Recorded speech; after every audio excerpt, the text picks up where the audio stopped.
मम्मम TV. गोष्टीचं नाव आहे जादूची सायकल भाग 1. एका छोट्याशा गावात एक श्रीनिवास नावाचा मुलगा राहत होता. 6-7 वर्षाचा होता श्रीनिवास.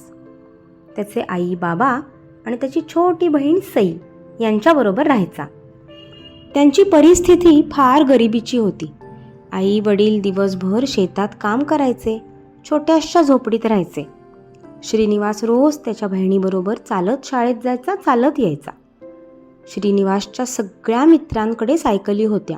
सगळे मित्र सायकलवरून शाळेत जाताना पाहून त्यालाही वाटायचं आपल्याकडे सायकल हवी होती. पण इतके पैसे आणायचे कुठून? एक दिवस शाळा सुटल्यावर तो धाडसाने सायकलच्या दुकानात गेला.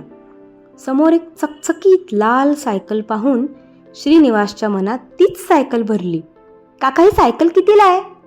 5,000 रुपये, असं उत्तर ऐकून श्रीनिवासचा चेहराच पडला. इतके पैसे तर आईबाबांकडे नाहीच आहेत हे त्याला माहीत होतं. काका, एखादी जुनी सायकल आहे का हो तुमच्याकडे? 500 रुपयापर्यंत.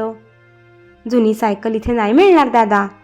सायकल दुरुस्तीचं दुकान आहे ना नाक्यावर, त्याच्याकडे असतात बघ भंगारमधल्या सायकली, तिकडे चौकशी कर, असं म्हटल्याबरोबर श्रीनिवास धावतच त्या दुकानात गेला. तिकडे खूप जुन्या जुन्या सायकली ठेवलेल्या होत्या. श्रीनिवासने सगळ्यांच्या किमती विचारल्या तरी 2,000, 1,500 अशाच किमती होत्या. एवढे तरी पैसे कुठून आणणार असा विचार करून श्रीनिवास नाराज होऊन घरी चालला होता. तितक्यात त्याला कोपऱ्यात एकदम जुनी, गंजलेली, धुळीने माखलेली एक सायकल पडलेली दिसली. काका, ती कितीला आहे हो?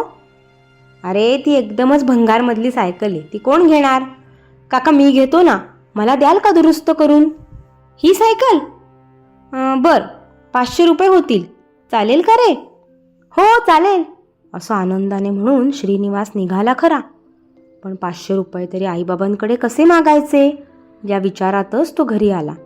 जेवायला बसला तेवढ्यात त्याला आईबाबांचं बोलणं कानावर पडलं. अहो, किराणा सामान संपत आलंय, अजून अर्धा महिना जायचा आहे, 500,000 रुपयाची तरी सोय करायला पाहिजे. अगं आत्ता कुठून आणू गं मध्येच? जरा थांब, बघू 4-5 दिवसात. हे ऐकल्यावर मात्र आता आईबाबांकडे पैसे मागायचे नाहीत हे श्रीनिवासने मनाशी नक्की ठरवलं. रात्री श्रीनिवास झोपला खरा, पण त्याच्या डोक्यात रात्रभर सायकलचेच विचार घोळत होते. दुसऱ्या दिवशी काहीशा नाराजीनेच तो शाळेला जायला निघाला. पायातल्या स्लीपरने रस्त्यावरची धूळ उडवत, हातातल्या काठीने छोटे छोटे दगड उडवत चालला होता. ए पोरा, दगड उडवू नको, लागला की बघ माझ्या पायाला, असा आवाज ऐकून श्रीनिवास एकदम भानावर आला. एका छोट्याशा हॉटेलच्या पायऱ्यांवर बसलेले काका श्रीनिवासकडे बघून म्हणत होते, सॉरी हं काका, असं तो म्हटला खरा, पण तेवढ्यात त्याला शेजारी लावलेला एक फलक दिसला. वर कामासाठी मुलगा पाहिजे, ते वाचून श्रीनिवासचा चेहरा एकदम खुलला. हॉटेलच्या पायऱ्या चढून पटपट श्रीनिवास आत गेला. काका, मी इथे शाळा सुटल्यावर काम केलं तर मला किती पैसे द्याल? त्या काकांना श्रीनिवासचं कौतुक वाटलं. काय रे पोरा, आई बाबा कुठे आहेत? श्रीनिवास खाली मान घालून म्हणाला, मला ना सायकल घ्यायची आहे, 500 रुपयाची, म्हणून विचारतोय. ते म्हटले, हो का, बर, पण आधी अभ्यास करायचा बर का, मग काम. मग काय, श्रीनिवास रोज काकांच्या हॉटेलवर काम करायला लागला. असाच महिना निघून गेला आणि श्रीनिवासला हॉटेलमधल्या काकांनी 500 रुपये सायकलसाठी आणि 100 रुपये वर बक्षीस म्हणून दिले. अतिशय आनंदाने श्रीनिवास पळत पळत सायकलच्या दुकानात गेला. काकांनी ती जुनी पुराणी सायकल दुरुस्त करून ठेवलेलीच होती आणि श्रीनिवासला आवडणाऱ्या लाल रंगात मस्त रंगवून ठेवली होती. इतक्या दिमाखात उभ्या असलेल्या सायकलकडे बघून श्रीनिवास खूप खुश झाला आणि पैसे देऊन सायकलवर ढांग टाकून सुसाट निघाला. सूर्य मावळला होता आणि हळूहळू अंधार पडायला सुरुवात झाली होती. कधी एकदा मी घरी पोहोचतो आणि आईबाबांना सायकल दाखवतो असं झालं होतं श्रीनिवासला. त्याच विचारात आणि नादात तो जोरदार पॅडल मारत निघाला होता. त्याचं रस्त्याकडे लक्षच नव्हतं आणि एकदम त्याला आवाज ऐकू आला, अरे अरे हळू चालव, पुढे बघ मोठा खड्डा आहे. आवाज ऐकून श्रीनिवास दचकला. एकदम ब्रेक दाबून त्याने सायकल थांबवली. इकडे तिकडे बघून कोण बोलतंय ह्याचा अंदाज घ्यायला लागला.